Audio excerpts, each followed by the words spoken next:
ನಮಸ್ತೆ ವೀಕ್ಷಕರೇ, ನಾನು ನಿಮ್ಮ Meeta crystal numerologist. Meeta crystal numerologist YouTube ಚಾನಲ್ಗೆ ಸ್ವಾಗತ. ವಾರ ಭವಿಷ್ಯ. ಈ ವಾರ ಭವಿಷ್ಯದಲ್ಲಿ ಯಾವ ರಾಶಿ 12 ರಾಶಿಗಳ ಫಲಾನುಫಲಗಳನ್ನ ಹೇಳ್ತಾ ಹೋಗ್ತೀನಿ. ಈ ಸಂಪೂರ್ಣ ವಾರ ಭವಿಷ್ಯವನ್ನು ತಿಳ್ಕೊಳ್ಳೋಣ ಬನ್ನಿ. ವೃಶ್ಚಿಕ ರಾಶಿಯ ರಾಶಿಯಾಧಿಪತಿ ಕುಜ ನಿಮಗೆ 4ನೇ ಮನೆಗೆ ಬಂದಿದ್ದಾನೆ. ವೃಶ್ಚಿಕ ರಾಶಿಯವರಿಗೆ ಒಂದು ಒಳ್ಳೆ ಟೈಮ್ ಅಂತ ಹೇಳ್ಬೋದು. ಅದು 6ನೇ ತಿಂಗಳ ನಂತರ ಸೂಪರ್ ಡೂಪರ್ ಅಂತ ಹೇಳ್ಬೋದು.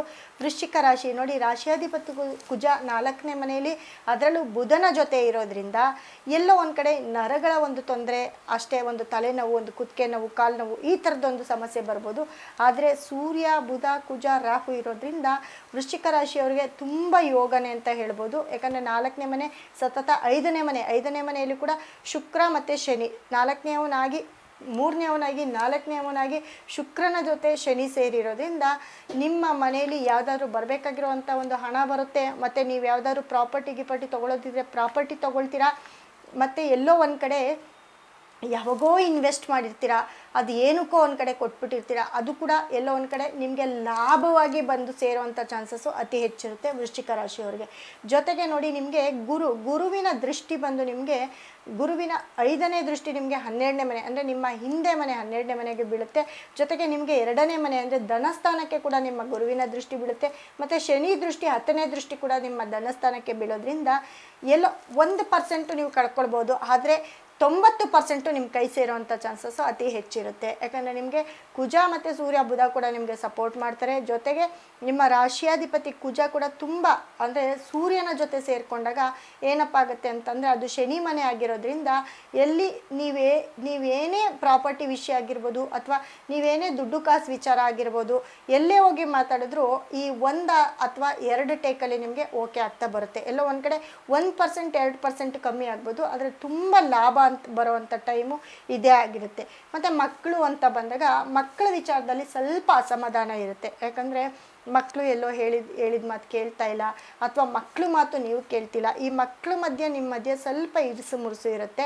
ಬಟ್ ದೊಡ್ಡವರಿಂದ ನಿಮಗೆ ತುಂಬ ಲಾಭ ಆಗುತ್ತೆ. ನಿಮ್ಮ ಮನೆಯ ತಂದೆ ಆಗಿರ್ಬೋದು, ತಾಯಿ ಆಗಿರ್ಬೋದು, ಮಾವ ಆಗಿರ್ಬೋದು, ಅಥವಾ ನಿಮ್ಮ ತಂದೆ ಸ್ಥಾನದಲ್ಲಿ ಯಾರೇ ಆಗಿರ್ಬೋದು, ಹಿರಿಯರಿಂದ ನಿಮಗೆ ತುಂಬ ಲಾಭ ಅಂತ ಹೇಳ್ಬೋದು.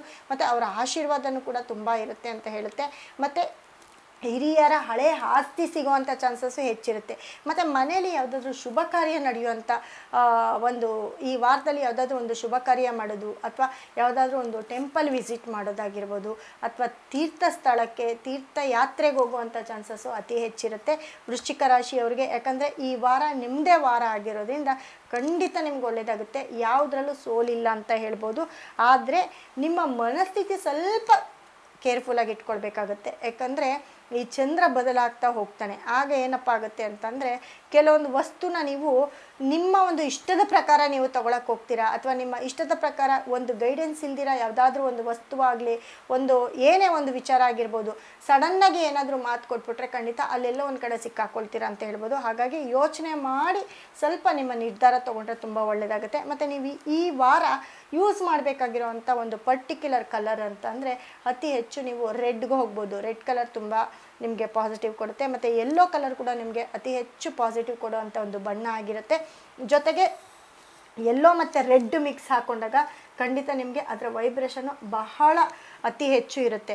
ಮತ್ತು ವೃಶ್ಚಿಕ ರಾಶಿಯವರು ನೋಡಿ, ನೀವು ಆಂಜನೇಯನನ್ನು ತುಂಬ ಅತಿ ಹೆಚ್ಚು ಆರಾಧನೆ ಮಾಡಿದ್ರೆ ತುಂಬ ಒಳ್ಳೆಯದಾಗುತ್ತೆ. ಹನುಮಂತನ ಒಂದು ಪ್ರೇಯರು, ಹನುಮಾನ್ ಚಾಲೀಸ್ ಆಗಿರ್ಬೋದು, ಅಥವಾ ಹನುಮಂತನನ್ನು ಪ್ರತಿ ಬಾರಿ ನೆನಪಿಸ್ಕೊಳ್ಳೋದಾಗಿರ್ಬೋದು, ಅಥವಾ ಎಲ್ಲೋ ಒಂದು ದೇವಸ್ಥಾನದಲ್ಲಿ ಹೋದಾಗ ಈ ಅಂಜನ ಸಿಕ್ಕತ್ತೆ, ಅದನ್ನು ತಂದು ನೀವು ತಿಲಕವಾಗಿ ಹಣಗಿಟ್ಕೊಳ್ಳೋದಾಗಿರ್ಬೋದು. ಇದೆಲ್ಲ ಮಾಡಿದಾಗ ನಿಮ್ಮ ಯೋಗ ಇನ್ನೂ ಮತ್ತೆ ಜಾಸ್ತಿ ಆಗ್ತಾ ಹೋಗುತ್ತೆ. ಅಂದರೆ ದುಪ್ಪಟ್ಟಾಗ್ತಾ ಹೋಗುತ್ತೆ. ಕಾನ್ಫಿಡೆನ್ಸು, ವಿಲ್ ಪವರು ಜಾಸ್ತಿ ಆಗ್ತಾ ಹೋಗುತ್ತೆ. ನಂಬರ್ ಅಂತ ಬಂದಾಗ ವೃಶ್ಚಿಕ ರಾಶಿಯವರು ನೀವು 2 ಅನ್ನೋ ನಂಬರ್ನ ಅತಿ ಹೆಚ್ಚು ಫಾಲೋ ಮಾಡಿ. 2, 11, 20, 29 ಆಗಿರ್ಬೋದು. ಅದೇ ರೀತಿ 3 ಅನ್ನೋ ನಂಬರ್ ಕೂಡ ನಿಮಗೆ ತುಂಬ ಪಾಸಿಟಿವ್ ಕೊಡುತ್ತೆ. 3, 30, 12, 21 ಈ ನಂಬರ್ ಕೂಡ ನಿಮಗೆ ಅತಿ ಹೆಚ್ಚು ಪಾಸಿಟಿವ್ನ ಕೊಡ್ತಾ ಹೋಗುತ್ತೆ. ಈ 2 ನಂಬರು ಈ ವಾರ ಅತಿ ಹೆಚ್ಚು ಯೂಸ್ ಮಾಡಿ, ಖಂಡಿತ ನಿಮ್ಗೆ ಒಳ್ಳೆಯದಾಗುತ್ತೆ.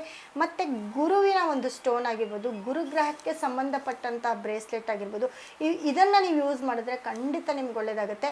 ಜೊತೆಗೆ ನಾವು ಕೊಡುವಂತಹ ವೃಶ್ಚಿಕ ರಾಶಿಯವ್ರಿಗೆ ಅಂತಲೇ ಕೊಡುವಂತಹ ಒಂದು ಕುಬೇರನ ಒಂದು ಸ್ಟೋನನ್ನು ನಿಮ್ಮ ಮನೇಲಿ ಇಟ್ಕೊಳ್ಳಿ. ಯಾಕಂದರೆ ನಿಮ್ಮ ಯೋಗ ಚೆನ್ನಾಗಿದೆ, ಆ ಯೋಗಕ್ಕೆ ಯೋಗ ಪಾಸಿಟಿವ್ ಮಾಡ್ಕೊಳ್ಳಿ ಅಂತ ಹೇಳ್ತೀನಿ. ಸೊ ಈ ಕುಬೇರನ ಒಂದು ಸ್ಟೋನು ನಿಮ್ಮ ಮನೇಲಿ ಇಟ್ಕೊಳ್ಳಿ, ಖಂಡಿತ ನಿಮ್ಗೆ ಒಳ್ಳೆಯದಾಗುತ್ತೆ. ಈ ವಾರ ನಿಮ್ಮದೇ ವಾರ ಆಗಿರೋದ್ರಿಂದ ಈ ಸಣ್ಣ ಪುಟ್ಟ ತೊಂದರೆಗಳಿಂದ ನಾವು ಹೇಳಿರೋ ಪರಿಹಾರ ಮಾಡ್ಕೊಳ್ಳಿ, ಖಂಡಿತ ನಿಮ್ಗೆ ಒಳ್ಳೆಯದಾಗುತ್ತೆ. ಒಳ್ಳೆಯದಾಗಲಿ.